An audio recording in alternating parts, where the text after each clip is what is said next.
నమస్తే, నా పేరు Shivaji. Welcome to our channel. Jaganmohan Reddy గారిని చూసి ఏడవాలనో నవ్వాలనో జాలిపడాలనో నాకైతే అర్థం కావడంలే. సో నిన్న ఆయన అద్దంకి వైకాపా నాయకుల సమావేశాన్ని నిర్వహించుకున్నారు. సరే, అదే వాళ్ళ అంతర్గత విషయము నిర్వహించి ఆయన మాట్లాడుతూ ఉంటే ఏమంటాడంటే, రాష్ట్రానికి ఏమైనా మంచి జరిగింటే, రాష్ట్రానికి ఏమైనా పెట్టుబడులు కనుక వచ్చి ఉంటే అవన్నీ నేనే చేశాను, రాష్ట్రానికి ఏమైనా కీడు జరిగింటే, రాష్ట్రానికి ఏమైనా చెడు జరిగింటే అవన్నీ చంద్రబాబు నాయుడు గారు చేశారని చెప్పుకొని వచ్చాడు.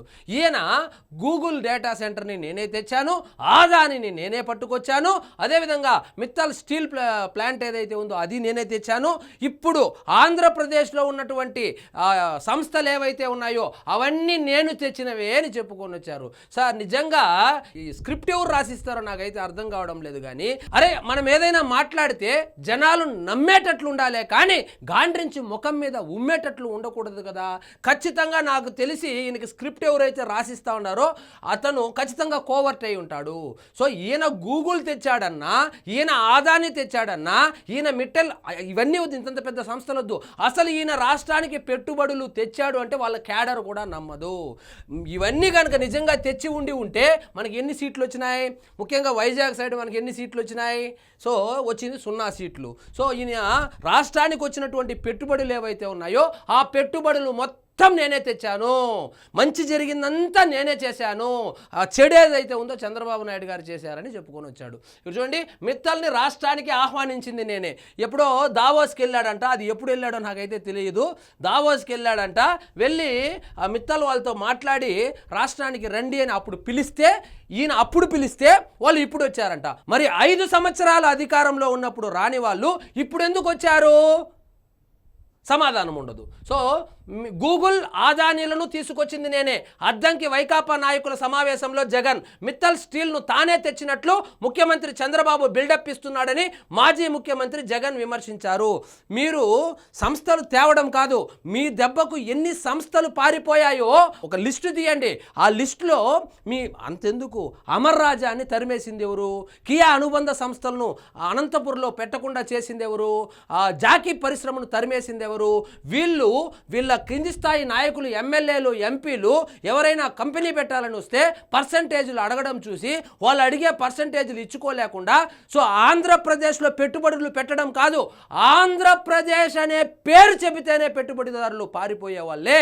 అలాంటి స్థాయి నుంచి ఆంధ్రప్రదేశ్కు ఉన్నటువంటి ఆ బ్రాండ్ వాల్యూ ఏదైతే ఉందో దాన్ని చంపేసినటువంటి జగన్మోహన్ రెడ్డి గారు వచ్చి ఈరోజు వచ్చి నేను అది తెచ్చా, నేను ఇది తెచ్చా, అదేదో నువ్వు వస్తానంటే నేను వద్దంటానా అనే ఒక సినిమా ఉంటుంది, అది నేనే ఇది నేనే పాట ఉంటుంది. సో ఈ రాష్ట్రానికి ఏ పెట్టుబడి వచ్చినా దాని క్రెడిట్ కొట్టేసేదానికి రెడీగా ఉంటాడు. ఇంకా నయం, నేను తెచ్చినానని చెప్పుకుంటున్నాడు. మా నాన్నే తెచ్చినాడు. అప్పట్లో మా నాన్నే మిట్టల్ని ఏదో మిఠాయి షాప్లో కలిచాడు బాంబేకి వెళ్ళినప్పుడు, అప్పుడే చెప్పాడు.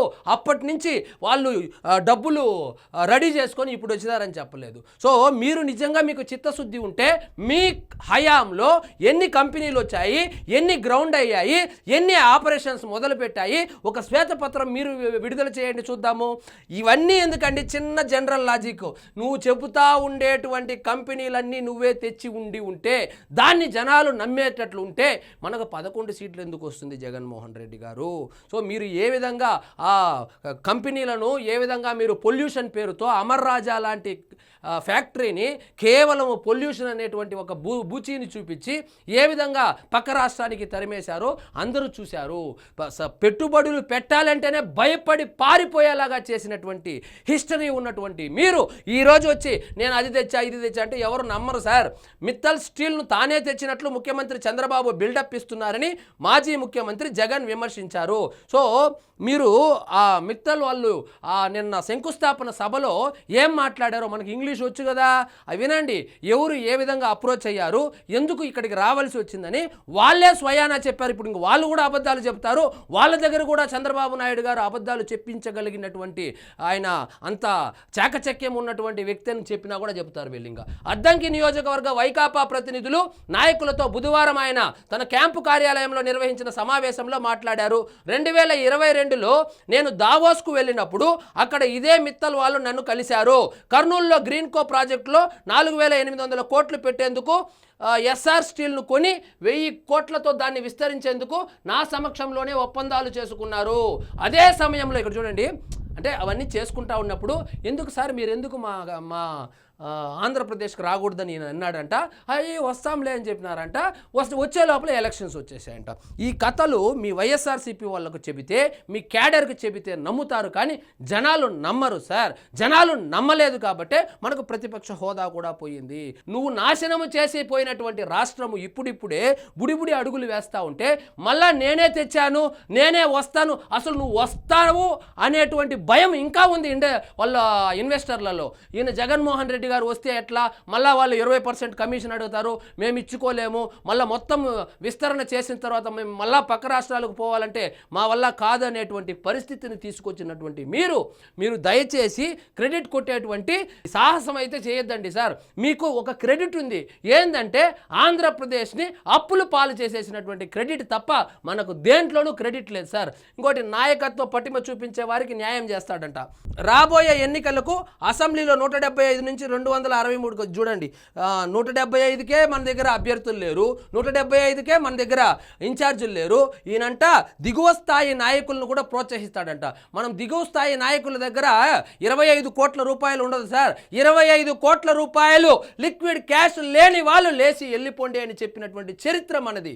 సీట్లు వాళ్ళకే ఇచ్చినటువంటి చరిత్ర మనది. అధికారంలో ఉన్నప్పుడు దిగువ స్థాయి నాయకులు కనబడలేదు, అధికారంలో ఉన్నప్పుడు కార్యకర్తలు కనబడలేదు, అధికారంలో ఉన్నప్పుడు ఎమ్మెల్యేలు, ఎంపీలు, మంత్రుల్ని ఎవరిని కేర్ చేయనటువంటి ఈయన అధికారం పోయి ప్రతిపక్ష హోదా పోయినప్పుడు ఇప్పుడు కనపడతా ఉంది. ఇప్పుడు వచ్చి అందరికీ న్యాయం చేస్తాడంట. ఆ న్యాయం ఏదో అధికారంలో ఉన్నప్పుడు చేసిండొచ్చు కదా.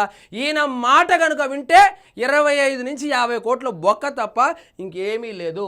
సో మొత్తానికి రాష్ట్రానికి ఏదైనా మంచి జరిగితే అది చేసింది నేనే, చెడు జరిగితే అది చేసింది చంద్రబాబు నాయుడు గారే అని చెప్పి నిన్నైతే చెప్పుకొచ్చారు.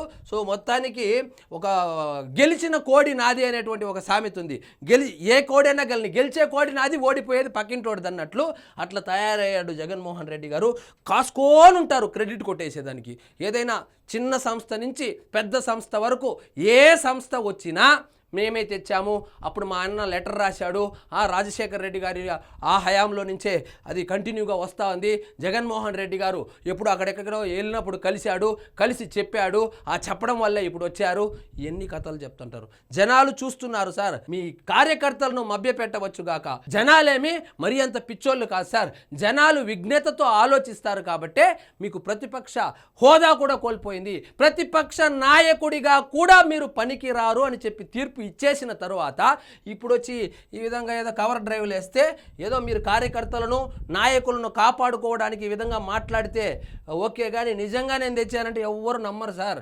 సో ఇదండి ఈరోజు మన టాపిక్. మీకు ఈ వీడియో నచ్చినట్లయితే లైక్ చేయండి, షేర్ చేయండి, ఛానల్ మాత్రం సబ్స్క్రైబ్ చేసుకోవడం మర్చిపోవద్దు.